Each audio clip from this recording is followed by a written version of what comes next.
Good evening. My name is Jennifer Preble, and I am the Saco School Board Chair. I'm calling this meeting to order at 5 p.m. on this Wednesday, October 25th of 2023. Please note that school board members Richards and Gale are on their way into our meeting, but will be tardy due to traffic. If you would kindly join me for the Pledge of Allegiance. I pledge allegiance to the flag of the United States of America and to the republic for which it stands, one nation, under God, indivisible, with liberty and justice for all. All right. We are moving on to item 3, which is approval of school board meeting minutes dated October 11th, 2023. Do I have a motion? Sure. Oh, school board member LaFortune. I move we approve the school board meeting minutes dated October 25th, 2023. Second. I have a motion by school board member LaFortune with a second by school board member Truman. Do we have any discussion regarding the meeting minutes?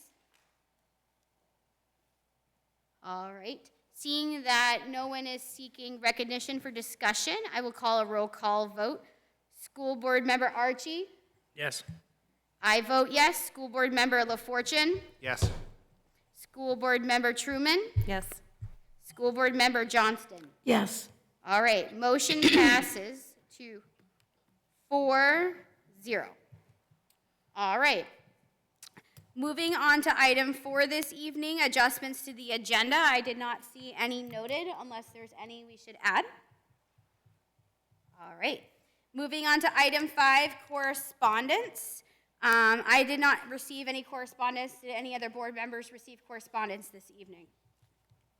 Seeing that none has been noted, we will move on to item 6, which is public session. Please come before the board and state your name and address for the record. You have 3 minutes to speak, and thank you. We look forward to hearing from you.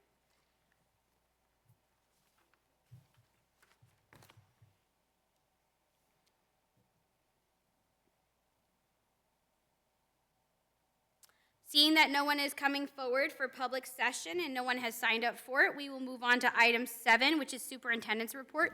Superintendent Ray, if you could take us away. Sure. Have a good afternoon, evening. Thank you for coming tonight. It's good to see you all. Couple of just quick items to update is last week we were able to have a great barbecue for the transportation staff. Sarah was able to make it that day, and we had sunshine, so that was even better. But it was a great way to recognize that staff for their hard work during Transportation Staff Appreciation Week. One of the things that Dave Durkee in Adult Education is currently working on is he's working on starting up a CDL training class, which would be ideal for us in the 3 communities.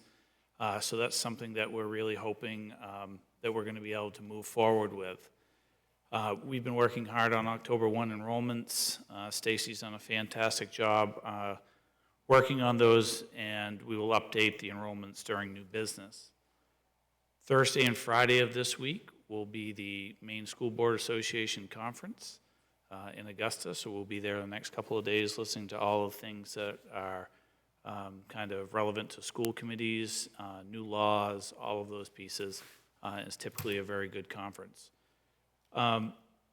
If you're a parent out there and you're listening and you haven't signed up for parent-teacher conferences yet, please do so.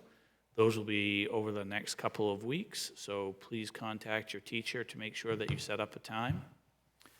On Monday night, we were able to have another job fair, and just, every batch of 6 to 8 candidates is extremely helpful for us. And then finally, working with Principal Susie at the middle school and Gary, our facilities director, we are hoping to have our new scoreboard and bleachers installed by the end of this month. Just as we coordinate shipping, classes, Thanksgiving week, and trying to make it as minimal of an impact as possible during the middle of the year for an installation, we're excited that that will be done hopefully by November 1st. That's our goal. Thank you. All right. Any questions from the board for Superintendent Ray?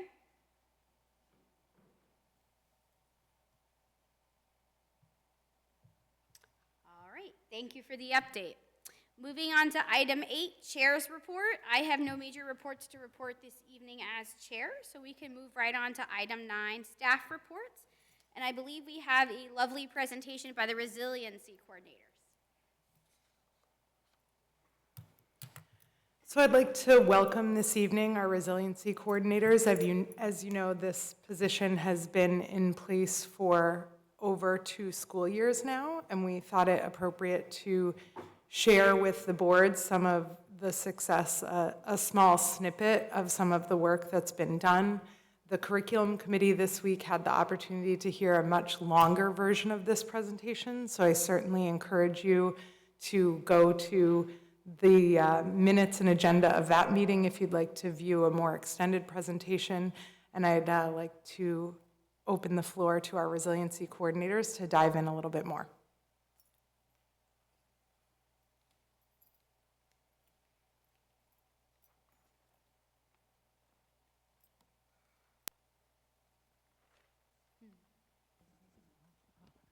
I guess I'm doing this. Okay, so I'm Allison Desjardins, the Resiliency Coordinator at Fairfield School. Hi, I'm Adele Lawler. I'm the Resiliency Coordinator at Young School. I'm Suzanne Ray. I'm the Resiliency Coordinator at Burns School. I'm Christy Beaupre. I'm the Resiliency Coordinator at Saco Middle School.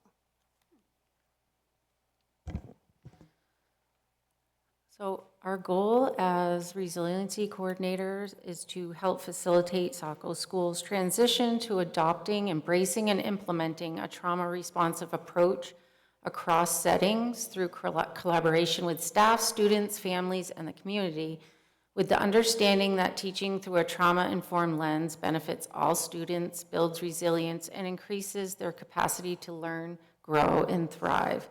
So we all know that trauma is real and prevalent, and that it likely affects far more students, families, and staff members than we realize. We also know that trauma-informed practices benefit all students and staff, whether they've experienced trauma or not.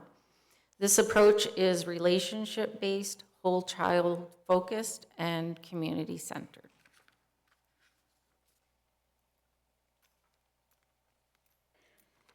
So one of the things we came across in looking at our presentation was this handout, if you will, that sort of helps us to put things in perspective when we're dealing with students and working with students in the classroom. And we talked about posting them in our buildings as well. But just a moment to give to this here. When students are out of control or defiant or disrespectful or oppositional or disruptive, what they really might be communicating with us is, the landlord kicked us out of our home. We don't have a place to stay. No one likes me at school. I don't even know if my teacher does either. We don't have much food at home, and I'm really tired and hungry. I don't understand this lesson. People are going to think I'm dumb. My dad was deported, and I really miss him. My grandma's sick. I'm worried she's going to die soon. I couldn't sleep last night because my parents were fighting. I'm living in a foster family, and I don't know when I'll see my mom again.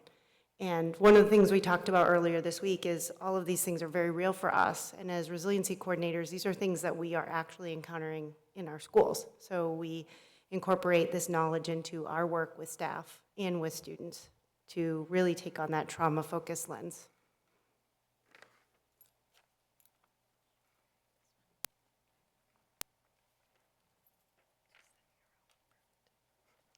All right, so a little bit about our role. So here's a kind of overview of our role as resiliency coordinators, and I think it's really important to note that everything that we're doing is in collaboration with other staff and with families and with the students.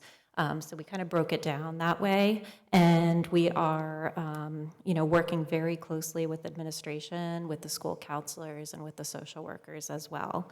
So with students, we're often doing a lot with relationship building. I'd say that's our primary focus. And a lot of times, because we connect families to resources, we might be a first step in student supports and interventions. And then as things go on, we might see a need to connect students to mental health clinicians, to our school counselors, social workers, and expand their repertoire of support there.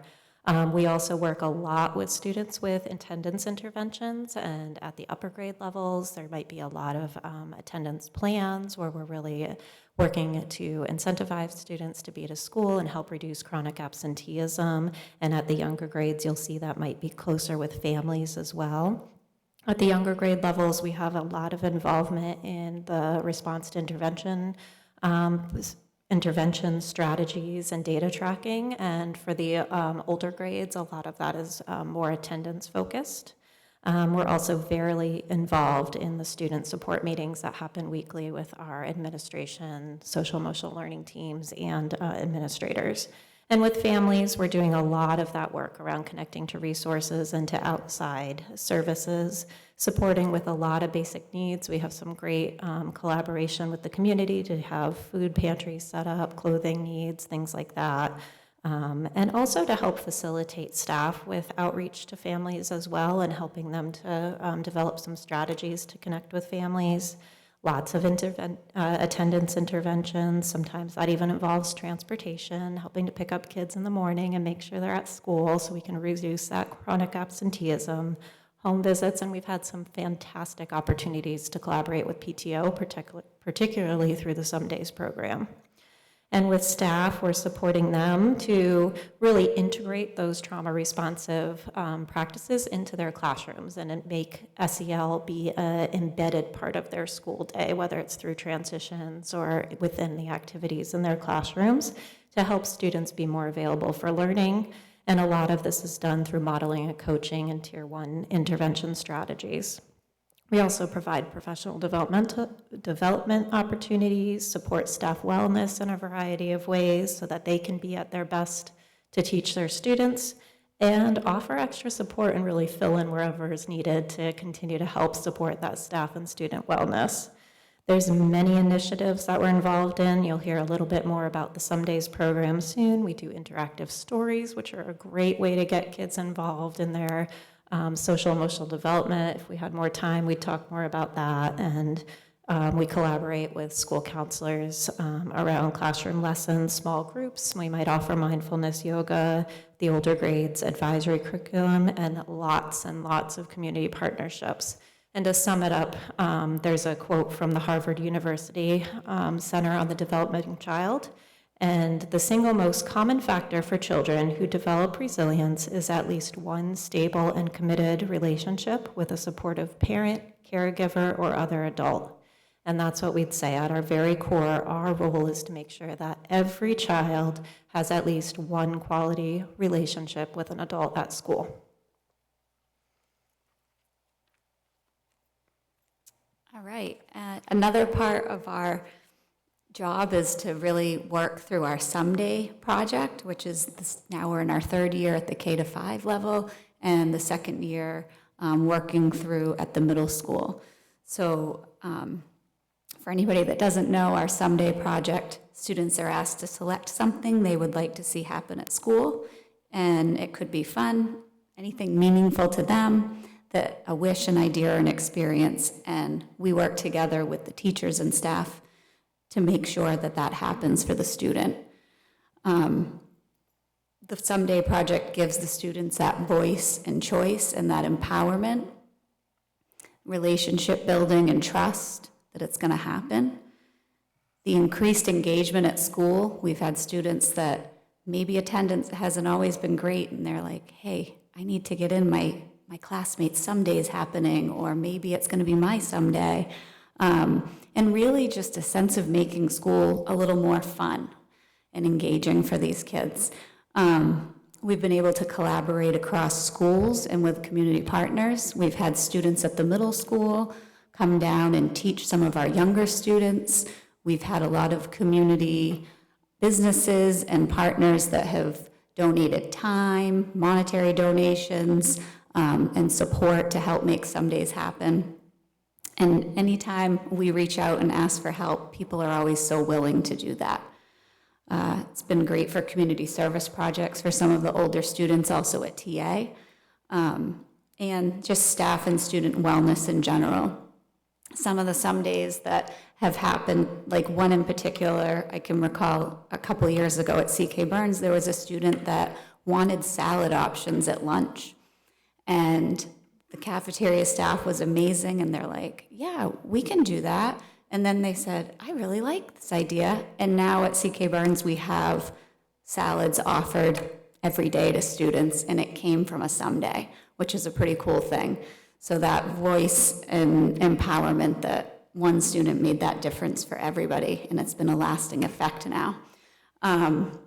So as resiliency coordinators, we really want to thank all of the community partners that have helped to make this project as successful as it's been. You can see some of the pictures up here where we've had the fire department come.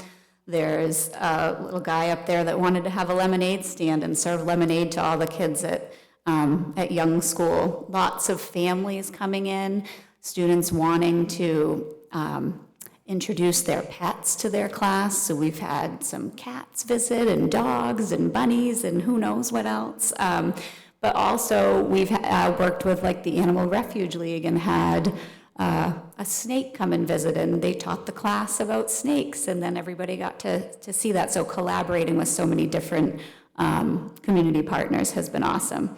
So I think the next was, we just want to say thank you, and if there's any questions for us, we're happy to answer them. Any questions from the board for our resiliency coordinators or comments? School Board Member Johnston? Mine are not questions, but just comments that the curriculum committee got to hear a more elaborate version of this a couple of days ago. Sarah and I were there, and I found it to be really enlightening because we know the concept of what, they do, but I think it's been really good for us and for the board, the rest of the board, to actually hear the explanations of this. Clearly, it's an important, and I'm going to cry now because I told them the other day, I cry easily. But this is really important stuff that they're doing, and I think it's making a huge difference. Thank you, guys. School Board Member Truman? Just so you don't feel alone, we both cried at the curriculum committee meeting the other day. I just want to kind of echo what School Board Member Johnston said, that, I'm really thankful that this program was started a couple years ago, and I think that the work that they're doing and supporting the schools with is really important, and I think it's making a huge difference in a lot of kids' lives. And from my own perspective, like, my kids are so jazzed about their some days, and my youngest one had his the other day. Pokemon is life. And I want to apologize to April for my 9-year-old's someday. Whenever that comes up, it looks like a doozer. So, but yes, I think, and I'm happy that you guys are doing it at the middle school too, because I think that they are, they're still kids, and they still need their time outside and their socializations and their way of connecting with their classmates and teachers and community. And I really like, the other part that I really liked was seeing all the different community businesses and organizations that have helped make these really stand out for kids. So kudos to the community for helping, and you guys are doing a great job.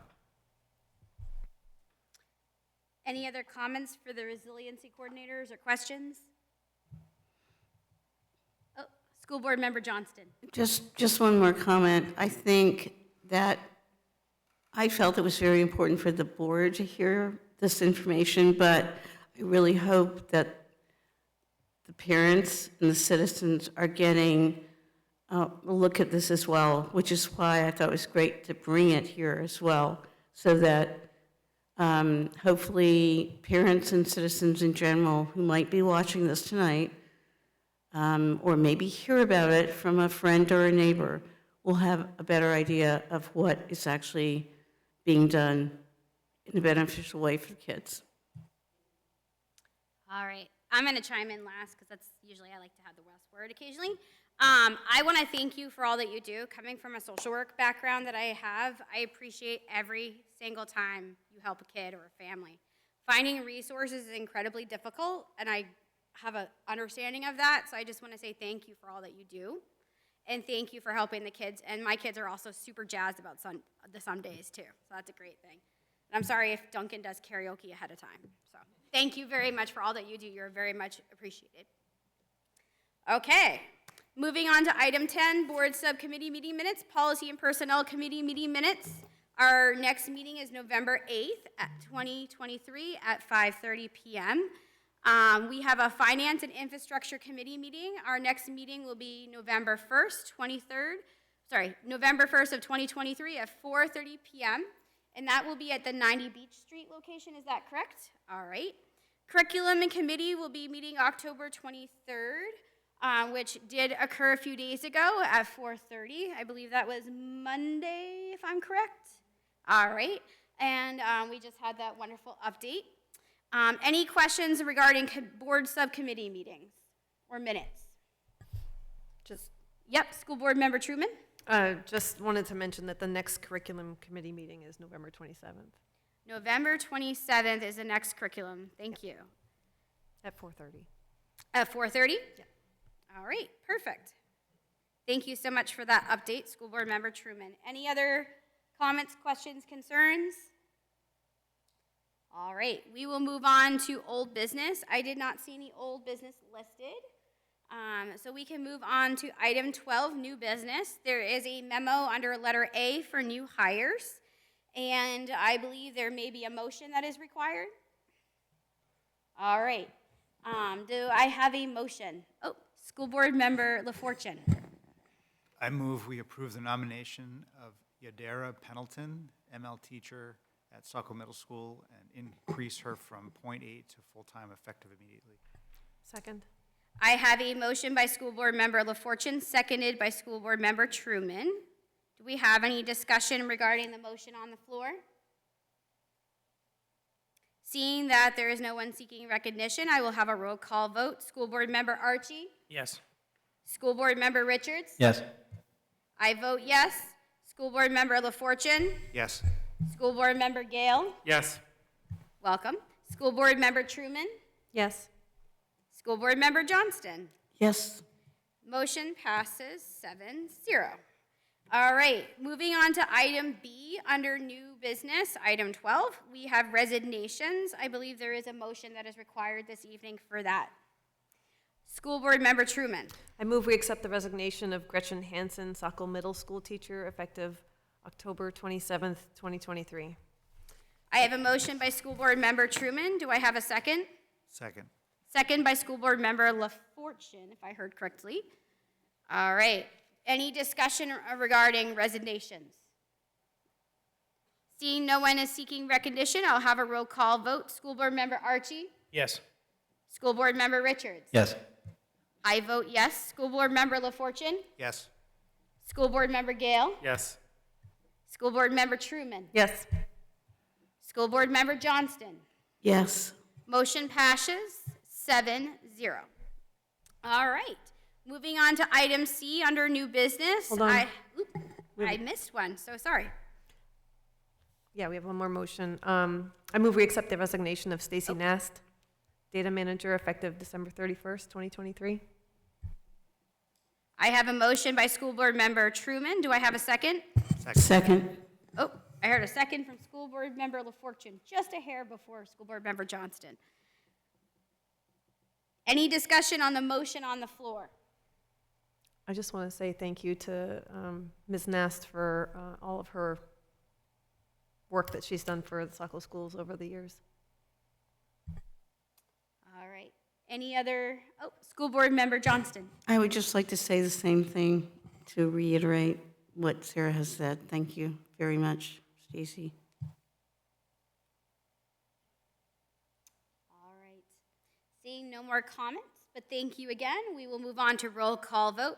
School Board Member Archie? Yes. School Board Member Richards? Yes. I vote yes.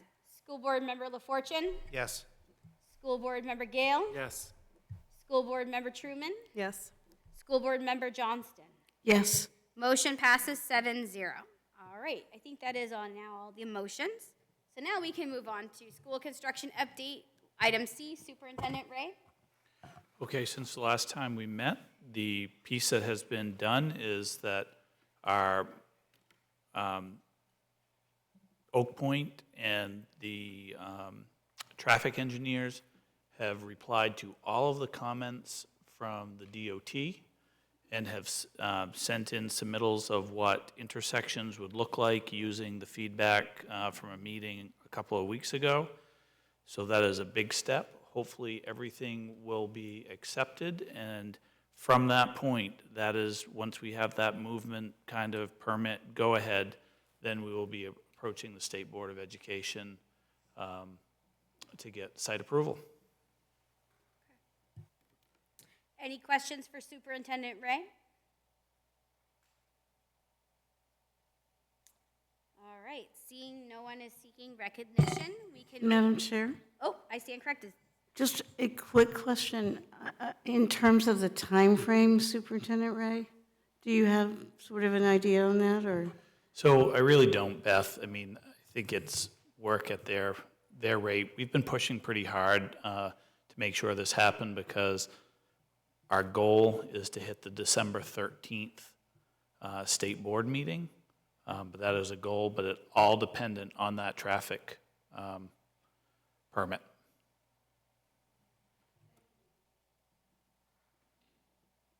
Any other questions for Superintendent Ray?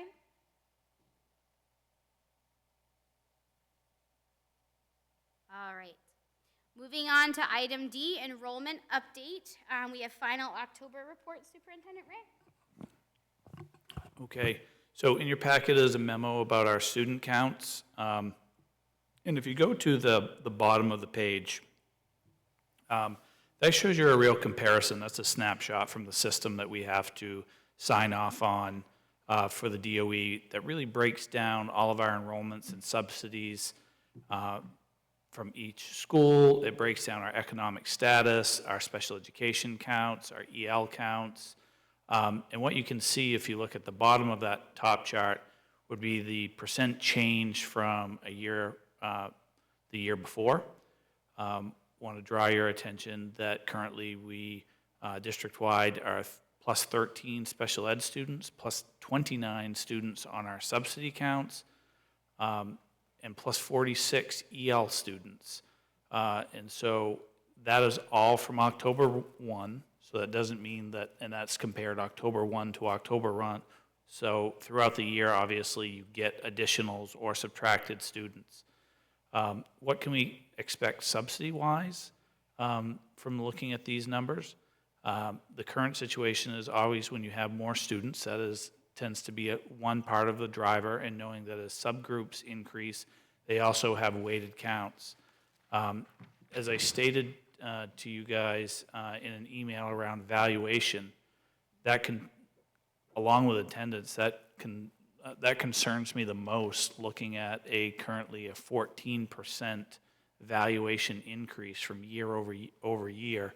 So one of the things that we'll be working on next is looking at the other kind of larger communities in the state of Maine to try to compare those and see how we are doing compared to, say, Biddeford, Lewiston, Portland, South Portland, Westbrook, those types of cities with larger populations, because my concern being is that as we see a change in some of our subgroups throughout and increased student enrollment, you would think that that would generate more subsidy in the 279, but I'm worried that that is going to be countered by valuation that is going to exceed the average throughout the state of Maine. So I think that we have a lot to do coming into the next budget season. But this is a good starting place so that we kind of know where we are attendance-wise and enrollment-wise, and then we'll get to work on seeing how different our valuation will be from the rest of the state. All right, any questions for Superintendent Ray around enrollment updates? School Board Member Truman? When you were looking at the other surrounding towns from us, how many of those have done new valuations, like reassessments of their properties, do you know? So my understanding of Saco was a little bit behind on that piece from a while ago. But when you look at generally in the area, we're actually probably a little bit better off than in some other places. When you look at kind of Bunkport at 22-3%, Biddeford's at a 20% increase. Falmouth was 15-16, Yarmouth 17-18, Portland 18+%. That's scary. And usually where you know, when you think about what they'll put as a state average, and then if you're kind of 3% percentage points more than that, that's where they see a significant change in subsidy. But also looking at other communities throughout the states, and what's a little tough is that statewide number is not done because some of the CSDs in the state, which have several communities coming together into kind of one union, they can't calculate their percentage increases because it has some student counts that have to be finalized from October 1 versus at a municipality. There's not the cost share that comes into effect. But it would not surprise me to see state valuation increase upward of 8 or 9%, but we're going to be so much higher than that in southern Maine, and that's going to be a really challenging part of the budget process for us. Follow up? It's a shame that because the valuations are so vastly different from one end of the state to the other, that they can't, like, I get the whole purpose of a state average is to kind of even it out, but like, either way we get kind of hit. Yeah, my prediction is that we're going to be hit subsidy-wise based off the valuation and valuation alone. And I think that's what my larger concern is that when you look at more of the larger communities that tend to have greater populations like ELL and others, as you see those rise and you see the student counts rise in those areas, you would tend to think that there would be additional subsidy coming for help. And I think we're possibly going to see an inverse effect of that, because all of those gains probably will be counteracted by valuation increases. And then in addition to that, remembering that this is the second year of the biennium budget, which typically means that there's not as much new subsidy put into that budget as there was a year before. And when you break it down even more, and you're thinking about, say, page 3 of the 279 that has your reimbursables for special ed costs, transportation costs, and any of the new construction costs that happen in the state, we know that the cost of transportation in the last year has gone up, even though districts haven't really done anything new.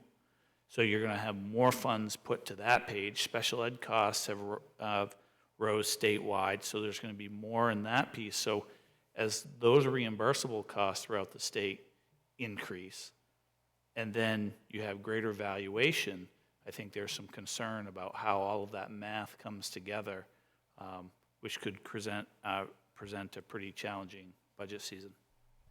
Was there a discussion about, sorry, I'm just going to keep going. Was there a discussion about reevaluating the ED 279 way that's figured? So one of the things that legislature does have a study going on about that. I think what the tough part in that, Sarah, is that any changes to the funding formula tend to be reflective from local representatives based on how their district did and what that change makes. So as you tweak a mathematical formula, there's a singular pot of money, it creates a situation of winners and losers, and that creates a challenge for people who are representing their home district based on a funding formula that's designed for the entire state. And when you think of southern Maine or coastal Maine, it's going to put those communities into a really tough situation as they move up through. So I think we could have a interesting spring ahead of us. Any other questions for Superintendent Ray? Oh, School Board Member Gale. Could you talk a little bit, what is the column that says, I guess that's equivalent instruction, and what that means and what the difference between the last year and this year? Yeah, so equivalent instruction is essentially a homeschool student whose family chooses to have them come in for, say, 1 or 2 classes, and if a student accesses some part of the day, they count as 0.25 enrollment. So that could be a homeschool student that accesses, say, music in our buildings. And so those are the differences there. So we had a drop of 1 homeschool student participating in some programming that we had Correct. last year and this year? Okay. And it may not be a drop. One of those was at Thornton Academy last year, and that could have just been a graduation. Okay. And then I guess, sorry, just to follow up, also on the pre-K counts,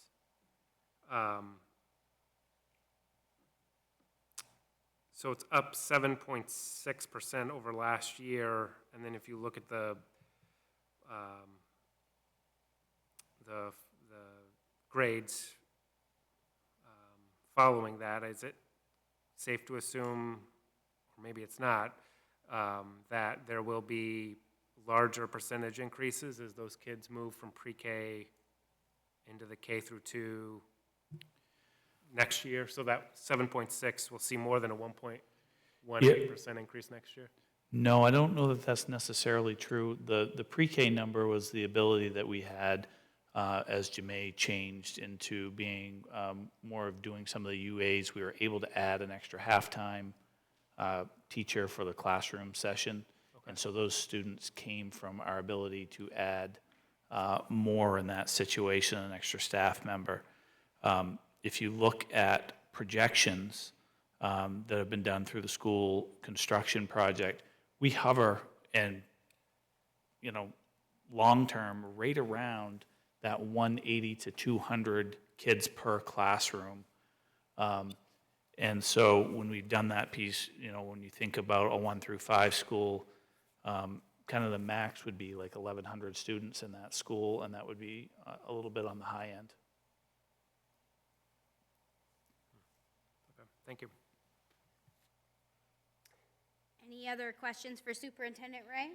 Just the other thing that I'd want to say, add on to that, Board Member Gale, is that when you think about a situation like Burns School right now, Burns School doesn't have another classroom available. And so if we had a spike at Burns School, boy, we would really have to be creative very quickly to solve that situation because there's just no classroom space there in that building.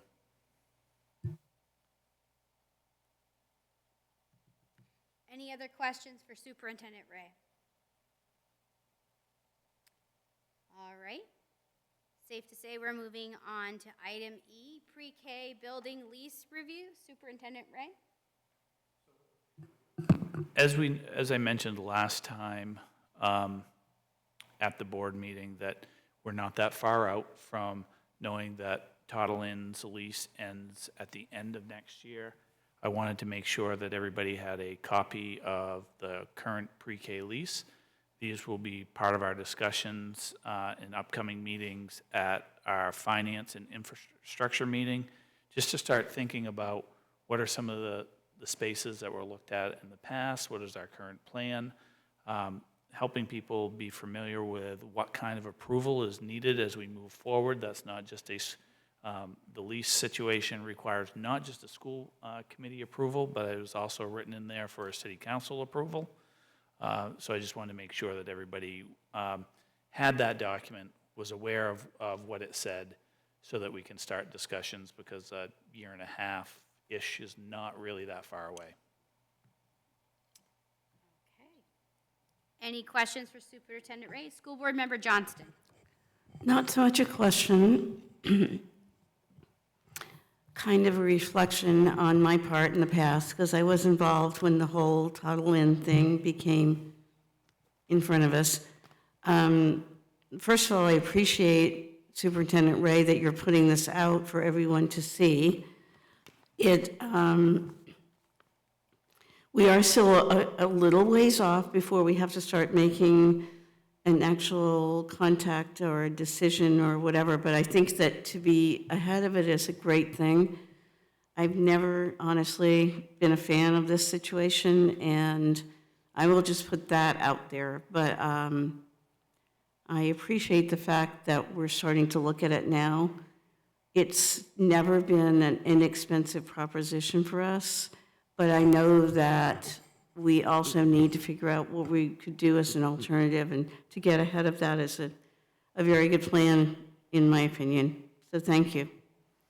And I think one of the things that, as a board, we really have to think about is that it's not only just about the aspect of knowing where classrooms would be located, et cetera, and where kids will be educated, but from an operational standpoint of how transportation could be impacted or changed is a huge piece of this. Wherever that property is, lunch becomes a big piece of those staffing, et cetera. And so,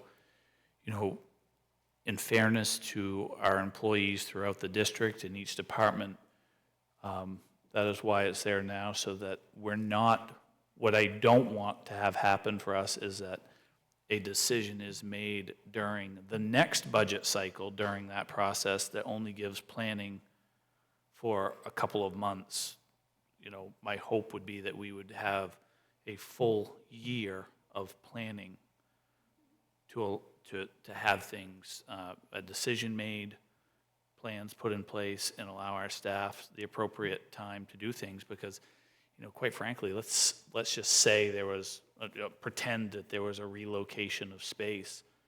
Just from a facilities standpoint, sometimes you order something and it doesn't arrive immediately anymore. And so just want to be really thoughtful and make sure whatever decisions made by the board and the city council in conjunction in this piece, that we have time to deliver on the services and operational pieces of it. All right. Any other questions for Superintendent Ray? Oh, School Board Member LaFortune. Sort of a question, but probably more a comment. So I know in some of the side conversations that we've had on this, whether it be workshops or with related topics, there was the notion that somehow there was a year-to-year option in here. And it's pretty clear with the 3.2 section on renewal that it's 3 years. It is you're allowed to renew for one term, and that term is 3 years. So we need to make sure that when we do have the conversation around what we're going to do with this, that we're, very clear that regardless of whether it's needed for that length of time, that's what we're buying into. All right. Any other questions or comments for Superintendent Ray?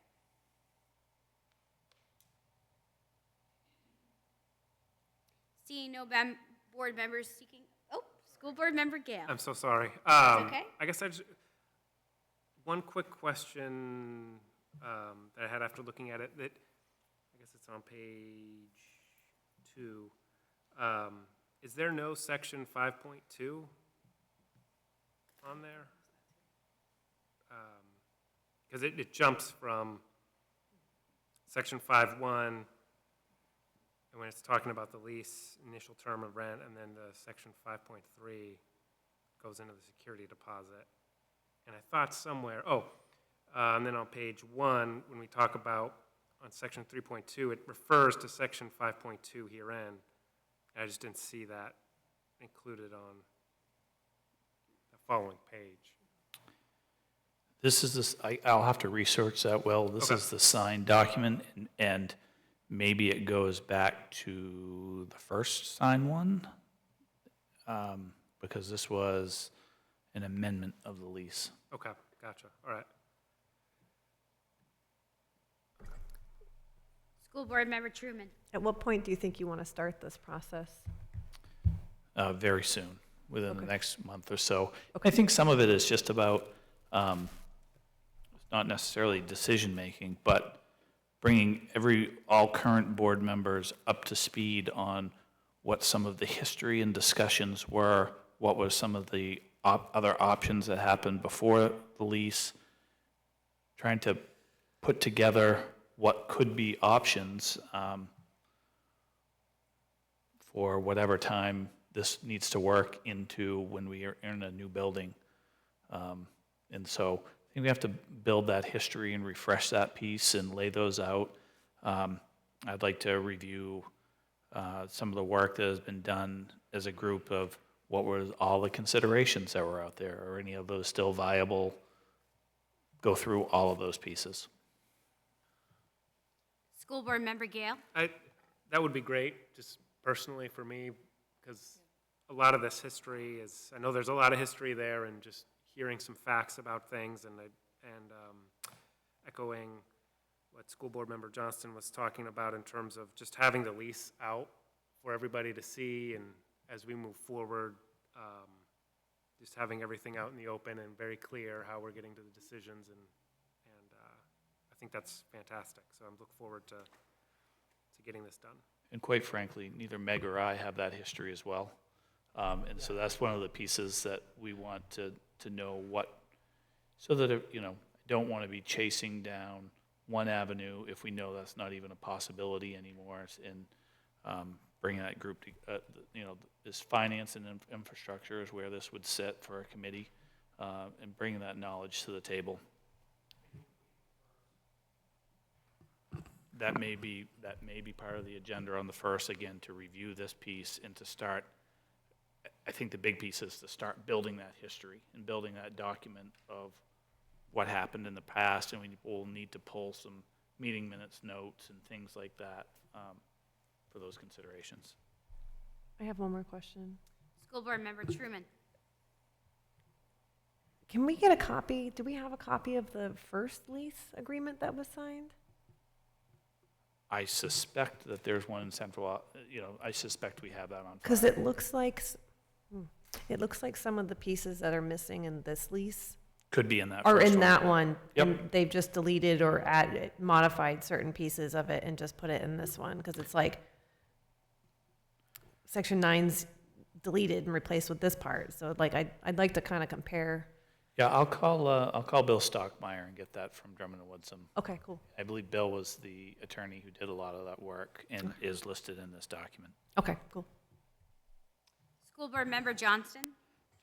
I do believe that Superintendent is right, that Bill Stockmeyer was involved in that process.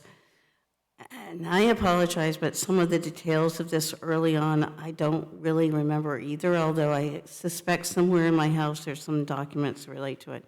But I do believe this board should have as much information as possible going forward with this whole idea.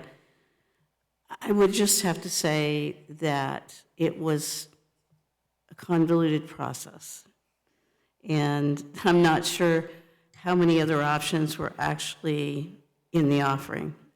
Not to say that this is necessarily the right course of action. Thank you.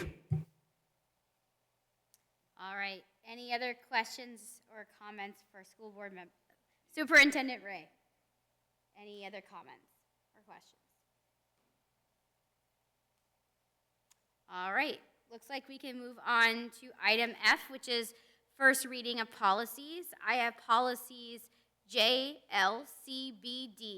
which is naloxone policy, JLI, procedure for reports of dangerous behavior by students, JLI-E, which is procedure for reports of dangerous behavior, IHBA, individualized education plans, IHBAA, referral and use of interventions. IHBAA-R, referral for administrative procedure. And we are striking HD, which is negotiations, to replace with HA, negotiation goals and / priority objectives. And I believe we are also looking at a policy to recode IHBAL, which is grievance procedure for persons with disabilities. And that is to recode as AC-R. I do believe we need a motion for this. Is there a motion? School Board Member Johnston. Thank you. I move that we accept the first reading of policies JLCDB, JLI, JLI-E, IHBA, IHBAA, IHBAA-R, and strike policy HD and replace it with HA, and recode IHBAL to AC-R. Second. I have a motion by School Board Member Johnston with a second by School Board Member Truman. Do we have any discussion on the policies this evening? Seeing that there is no discussion regarding the policies, I will call a roll call vote. School Board Member Archie? Yes. School Board Member Richards? Yes. I vote yes. School Board Member LaFortune? Yes. School Board Member Gale? Yes. School Board Member Truman? Yes. School Board Member Johnston? Yes. Motion passes 7-0. Moving on to item 13, other information. There is no other information this evening that I had received. Does any other board members have other information? All right. Seeking that there's no one seeking other information, executive session is item 14. There is none scheduled for this evening. And I'm assuming we don't need discussion on that, so we can move on to item 15, which is adjournment. So moved. So moved by School Board Member Truman. Do I have a second? Second. Second by School Board Member LaFortune. Thank you. I'm going to assume we do not need a discussion regarding that. Correct me if I'm wrong. Otherwise, roll call vote. School Board Member Archie? Yes. School Board Member Richards? Yes. I vote yes. School Board Member LaFortune? Yes. School Board Member Gale? Yes. School Board Member Truman? Yes. School Board Member Johnston? Yes. Motion passes 7-0 to adjourn this evening at 5:53 p.m. Have a great evening. Thank you so much.